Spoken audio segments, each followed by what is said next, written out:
પૂરા રસનું દાંતણ છે પાવડ અને તીખા રસનું દાંતણ છે કરંજ. બરાબર? એમ તો આપણે કડવો રસ ખાતા નથી. ભાવે કોઈને? બધાને ગળ્યો રસ જ ભાવે. બરાબર ને? કડવો રસ પણ આપણા માટે જરૂરી છે. બરાબર? જેવી રીતે મીઠો, ખાટો, ખારો, તીખો, એવો બધો રસ જરૂરી છે, તેવી રીતે આ કડવો રસ પણ જરૂરી છે તમારા શરીર માટે.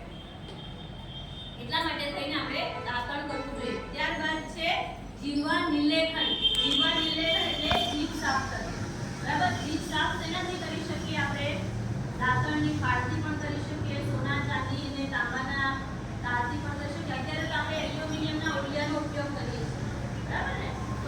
તો બ્રશ કરીને બરાબર જીભ પણ સાફ કરવી જોઈએ. તમે નહીં કરો તો એનાથી મોઢામાં રોગો થાય છે, મોઢામાં દુર્ગંધ્ય આવે છે, બરાબર? જીભના રોગો થાય છે, સ્વાદ પારખવાની શક્તિ ઓછી થઈ જાય છે, એવું થઈ શકે. એટલે આપણે દરરોજ દંત ધાવનને જીહવા નિલેખન કરવું જોઈએ. બરાબર? ત્યારબાદ આયુર્વેદમાં એવું કીધું છે કે કવલ અને ગંડૂસ.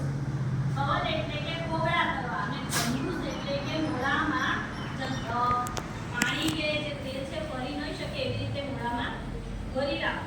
બરાબર? તો શું થાય છે? ગંડૂસ કરવા, કવલ ગંડૂસ કરવા માટે તલના તેલનો ઉપયોગ કરવાનો. તલનું તેલ તમે મોઢામાં ભરી રાખો. બરાબર? થોડીક વાર સુધી 5 મિનિટ અને પછી એનાથી કોગળા કરો તો એનાથી શું થાય છે?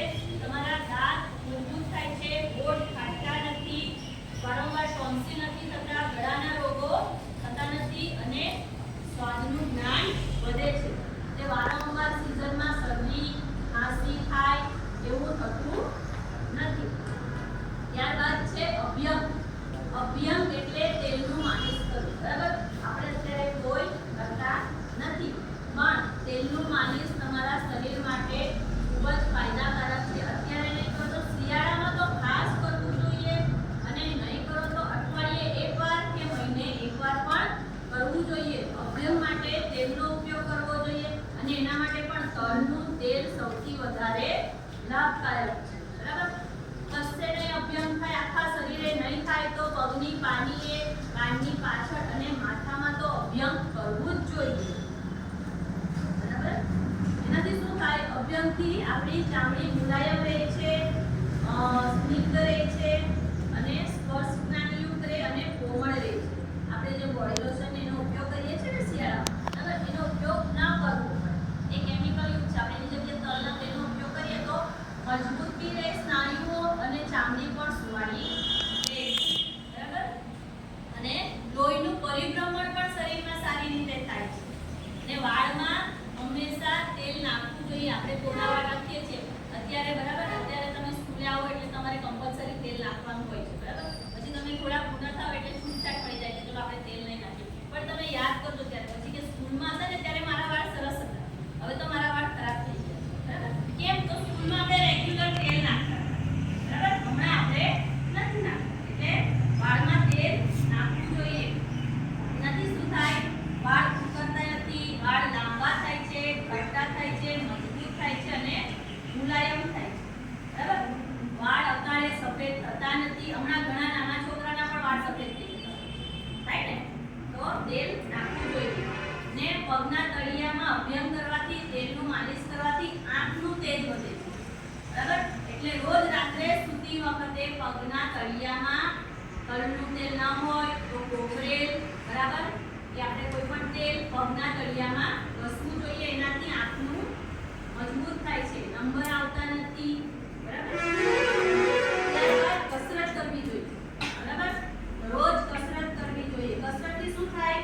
શરીર સ્વસ્થ રહે છે અને રોગ થવાનું જોખમ ઘટે છે. ખાસ કરીને શિયાળાની ઋતુમાં આપણે કસરત કરવો જ જોઈએ. ઉનાળાની ઋતુમાં કસરત કરવાની આયુર્વેદમાં ના પાડી છે. બરાબર? એટલે શિયાળાની ઋતુમાં ખાસ કસરત કરવી જોઈએ. કસરત કરવું એટલે ફક્ત ને ફક્ત કસરત કરવું નહીં. બહાર મેદાનમાં ને તમે રમત રમો ને એ પણ એક પ્રકારની કસરત જ છે. ઘરમાં બેસીને ફોન જોયા કરવો, ટીવી જોયા કરવું, એવું એ પ્રકારની રમત કરતા તમે બહાર જઈને રમો એ એક તમારી કસરત જ છે. ચાલવા જવું એ પણ એક કસરત છે. બરાબર? તો કસરત કરવું જોઈએ. કસરત ઓછી થાય છે. પછી હૃદય રોગ થતા નથી, કોલેસ્ટ્રોલ વધતું નથી, પ્રેશર નિયમિત રહે છે, ડાયાબિટીસ જેવા રોગો સામે રક્ષણ મળે છે, માંસપેશીઓ તમારી મજબૂત થાય છે. બરાબર. પછી કસરત કેટલી કરવી જોઈએ? આયુર્વેદમાં એ પણ કીધું છે કે તમારે કેટલી કસરત કરવી જોઈએ. તો તમારા શરીરનું અડધું બળ વપરાય, બરાબર, અડધી એનર્જી વપરાય ત્યાં સુધી કસરત કરવી જોઈએ. એ આપણને કેવી રીતે ખબર પડે કે આપણા શરીરની અડધી એનર્જી વપરાય ગઈ છે? તો જ્યારે કપાળ પર બગલમાં પરસેવો આવે ત્યારે આપણને ખબર પડે કે આપણા શરીરની અડધી એનર્જી વપરાઈ ગઈ છે, એટલે ત્યાં સુધી કસરત કરવી જોઈએ. પછી અભ્યંગ પછી આયુર્વેદમાં એવું કીધું છે ઉદ્વર્તન. ઉદ્વર્તન એટલે કે માલિશ કરવું પડશે નથી, પાવડરથી. પહેલા જૂના જમાનામાં લોકો સાબુનો ઉપયોગ નહીં કરતા, બરાબર. ત્યારે શું કરતા? લોટ, ચણાનો લોટ છે, ચોખાનો લોટ છે, પછી ત્રિફળા પાવડર છે, બરાબર. એ પાવડરનો ઉપયોગ કરીને આપણા જે વાળના રૂંવાટા હોય એની વિરુદ્ધ દિશામાં, બરાબર, ઉદ્વર્તન ચૂર્ણથી ઘસવાનું, માલિશ કરવાનું, એને ઉદ્વર્તન કીધું છે. એનાથી શું થાય? શરીરની દુર્ગંધ ઓછી થાય, થાક ઓછો લાગે, આળસ ઓછી થાય, પરસેવો દૂર થાય. ત્યારબાદ સ્નાન કરવું જોઈએ. સ્નાન આપણને શું કરે? સ્નાન આપણને તાજગી અને સ્ફૂર્તિ લાવે છે, મનને પવિત્ર બનાવે છે, બરાબર. તો સ્નાન કરવા માટે હંમેશા ઋતુ અનુસાર પાણીનો ઉપયોગ કરવો જોઈએ. શિયાળામાં ગરમ હૂંફાળા પાણીથી નાહવું જોઈએ, ઉનાળામાં ઠંડા પાણીનો ઉપયોગ કરવો જોઈએ. ક્યારે પણ શરીરના માથાના ભાગમાં ગરમ પાણીનો ઉપયોગ કરવો જોઈએ નહીં. વાળ ધોવા માટે પણ ગરમ પાણીનો ઉપયોગ કરવો જોઈએ નહીં. આંખ માટે પણ ગરમ પાણીનો ઉપયોગ કરવો જોઈએ નહીં. આંખ હંમેશા ઠંડા પાણીથી ધોવી જોઈએ, વાળ હંમેશા ઠંડા પાણીથી ધોવું જોઈએ. શિયાળામાં એવું લાગે તો સેજ હૂંફાળું પાણી, બરાબર. ગરમ પાણી તમારા આંખને અને વાળને નુકસાન કરે છે, બરાબર. ત્યારબાદ છે નશ્ય. નશ્ય એક આયુર્વેદમાં બહુ સરસ કીધું છે કે નશ્ય એટલે નાકમાં ઔષધિના અથવા તલના ટીપાના, બરાબર. એનાથી શું થાય? તમારા જે માથાના કોઈ પણ રોગો હોય, શરદી હોય, માથું દુખતું હોય, આંખના રોગો હોય કે વાળના રોગો હોય, એ વાળમાં નશ્ય ખૂબ જ લાભદાયક છે. રોજ રાત્રે સૂતી વખતે નાકના બંને નાસિકામાં 2 ટીપા તેલના નાખવા જોઈએ. એનાથી ઊંઘ પણ સારી આવે છે, એને ઊંઘની સમસ્યાઓ હોય એ પણ દૂર થાય છે, વાળ સફેદ થતા નથી, ઉતરતા નથી, બરાબર. એના માટે થઈને નશ્ય કરવું જોઈએ. ત્યારબાદ હજુ ઘણી બધી ક્રિયાઓ છે પણ આપણે એનો ઉલ્લેખ વધારે કરતા નથી. પણ સ્વસ્થ રહેવા માટે આપણે આટલું તો કરવું જોઈએ. સવારે વહેલા ઉઠવું જોઈએ, નિયમિત મળત્યાગ થાય એનું ખાસ ધ્યાન રાખવું જોઈએ, સ્તપાન કરવું જોઈએ, કવળ ગટુસ કરવું જોઈએ, માલિશ કરવું જોઈએ, ઉદ્વર્તન સ્નાન વિધિ બરાબર કરવી જોઈએ, વ્યાયામ કરવું જોઈએ. આટલી વસ્તુ આપણે બધાએ ખાસ ધ્યાન રાખવી જોઈએ સ્વસ્થ રહેવું હોય તો, બરાબર. તો મને તમે સમય આપ્યો અને મને શાંતિથી સાંભળી એના માટે તમારો ખૂબ ખૂબ આભાર.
જે થાય કે કોઈને તાવ આવે, માથું દુખે, શરીર દુખે, બરાબર થાય છે ને એવું?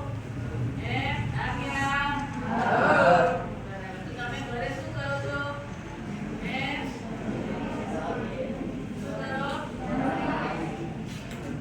દવા લઈ લો, બરાબર? ઘરે તમે સાદો કંઈ પ્રયોગ કરો છો? તમે જાણવા માંગો છો કે ઘરે આપણે શું કરી શકીએ? હા કે ના? ચાલો આપણે જોઈએ. ચાલો શરદી થાય તો એના લક્ષણો શું છે? નાકમાંથી પાણી વહે, ગળામાં દુખાવો થાય, માથું દુખે, બરાબર? કફ નીકળે. તો તેમાં આપણે શું કરી શકીએ? જો તુલસી બધાના ઘરે હોય, બરાબર ને? તો તુલસીના પાન લેવાના, આદુ લેવાનું, આદુનો રસ કાઢી અને તુલસીનો રસ કાઢી બંને મિક્સ કરીને 1 ચમચી આપણે મધ સાથે લઈ શકાય, બરાબર?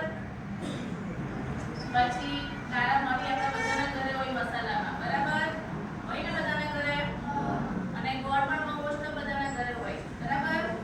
તો 2 થી 3 મરી લેવાના, એનો ભૂકો કરવાનો અને થોડો ગોળ લેવાનો, બંને મિક્સ કરી એની ગોળી બનાવી અને બે ગોળી ખાવાની સવાર સાંજ, બરાબર? સમજ પડી? યાદ રહેશે? શરદી થાય તો શું કરવાનું? બરાબર છોકરાઓ? ચાલો હવે ગળામાં દુખાવો થાય, બરાબર? તો ગળામાં દુખાવો થાય ત્યારે તમે શું કરો છો? ગરમ પાણીના કોગળા કરો છો? સાદા ગરમ પાણીના કોગળા કરો કે એમાં નમક ને એવું નાખો? એવું નાખીને કરો છો ને? બરાબર. તો ગરમ પાણીમાં નમક નાખીને એના કોગળા કરવાના. પછી જેઠી મધ આવે છે જે આપણે ગંધીની દુકાન પર મળી જાય, બરાબર? તો જેઠી મધનો પાવડર પણ મળે અને જેઠી મધની લાકડી પણ મળે, બરાબર? જેઠી મધની લાકડી મળે તો એને મોઢામાં લઈને ચૂસવાની, બરાબર? તો ગળામાં દુખાવો થાય, ખાંસી આવે ત્યારે. ચલો તાવ આવે તો તમે શું કરો છો? શું કરો? દવા લો, બરાબર ને? તરત દવાખાને ઉપડી જવાનું, દવા લઈ લેવાની, ઇન્જેક્શન લઈ લેવાનું, બરાબર? તો સામાન્ય તાવ હોય, આપણા કંટ્રોલની અંદર આવી જતો એવો હોય તાવ, તો જળ ઉગર નહીં કરતો હોય, એકદમ ઠંડી લાગી તાવ ન હોય, એવો સામાન્ય તાવ હોય, થોડું શરીર દુખતું હોય, તો આપણે ઘરે શું કરવાનું? લીમડા ઉપર ગળો થાય છે, ગળાનો વેલો તમે બધાએ જોયો છે ને? હે? કોરોનામાં તમે બધાએ ઉગાડો પીધો ગળોનો? તમને કોઈ પીવડાવ્યો? હા, એ ગળોનો એક આખો વેલો થાય છે, બરાબર? એની જે પ્રકાંડ આવે ને જે ડાળખી, એને આપણે કટ કરી લેવાની અને એને છૂટીને એનો ઉકાળો કરવાનો, બરાબર? એ ઉકાળામાં સૂંઠનું સૂંઠ કાં તો આદુ છૂટીને એમાં નાખવાનું અને એ પીવાનું, બરાબર? હા, આપણે જે ચાનો 1 કપ પીએ ને 40 ml, બરાબર? 40 ml આપણે પીવું જોઈએ. 40 ml થી પછી વધારે નહીં પીવું, તો પછી આપણને શરીરમાં તકલીફ થાય, એસિડિટી થાય, કોઈને માથું દુખે, કોઈને ચક્કર આવે, બરાબર? એટલે 40 ml જ પીવાનું. પછી ચાલો મેં તો વધારે પીવાનું મેં તરત જ સારો થઈ જાઉં એવું કરીને કોઈ 2 કપ નહીં પીવાનું, 1 જ કપ પીવાનું, બરાબર? અને એનો ટાઈમ સવારના 2 ટાઈમ રાખવાનો. પછી શરીર કે માથા ઉપર ઠંડા પાણીના પોતા મૂકવાના. મૂકો તો તમે એવું કરો છો કે ગરમ દવા લઈ લો પેરાસિટામોલ, હે? ઠંડા પાણીના પોતા મૂકવાના, બરાબર? પછી આદુ અને ધાણાની પોટલી કરી અને તેમાં અડધું પાણી એનો ઉકાળી અને એ પાણી પછી પીવાનું, બરાબર? 1 ગ્લાસ પાણી લેવાનું, એમાં આપણે આખા દાણા ઘરે હોય, બરાબર ને? એ આખા દાણા અને આદુ બંને ઉકાળવાના અને અડધું પાણી પડવા દેવાનું. પછી એક અડધો કપ